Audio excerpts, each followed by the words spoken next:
What if I told you that the secret ingredient driving a massive, multi-billion-dollar global industry is probably sitting in a dusty corner of your garage right now? Seriously. Today, we're skipping the preamble and diving straight into the hidden engine of the recycling world. Okay, let's dive into this. Think about a traditional manufacturer for a second. When they want to build, say, a car or a smartphone, they buy pristine raw materials, right? Freshly mined metals, virgin plastics, the whole shebang. But for a recycler, their absolute lifeblood is what we call scrap or feedstock. Functionally, it serves the exact same purpose as a raw material, but it's made entirely out of what most of us just consider, well, trash. And this brilliantly illustrates the whole concept. Think of an industrial recycler as a master chef, and scrap, or feedstock, is simply the chef's grocery bag.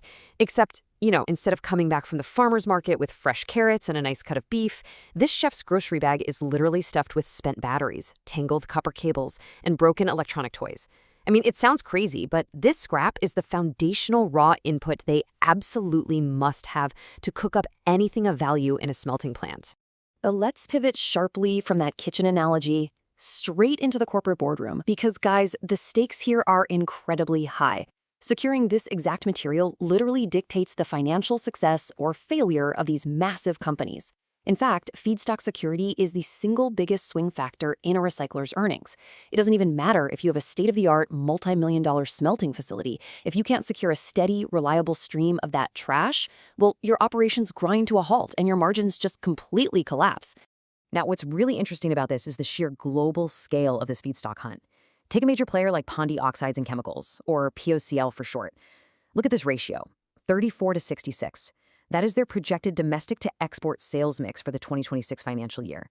To put that into perspective, to feed their hungry furnaces, they have to import massive amounts of scrap from all around the globe, process it right in India, and then turn around and export roughly 2/3 of that highly refined metal back to international markets.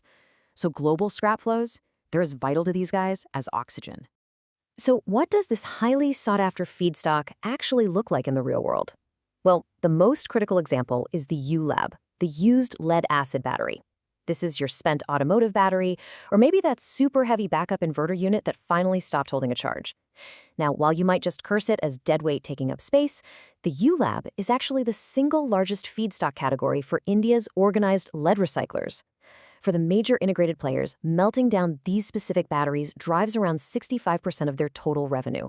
It is, without a doubt, the ultimate prize in the recycler's grocery bag. Let's see how this builds, because it directly connects our everyday consumer trends to the literal volume of feedstock flowing into industrial smelting plants. Like, where do all these used batteries come from? It's a combination of rising auto sales, the massive demand for telecom tower backup power, and the rapid, widespread penetration of e-rickshaws.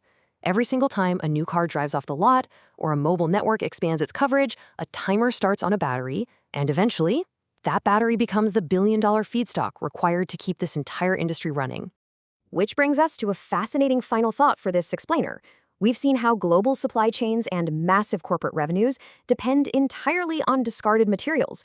So, what billion-dollar feedstock is sitting in your garage right now? Think about it. The next time you go to throw away a dead car battery or a box of tangled electronics, just remember, you aren't looking at garbage. You are looking at the highly valued raw material that fuels a massive circular economy. Thanks for joining me on this explainer, and honestly, I hope it completely changes how you look at your trash.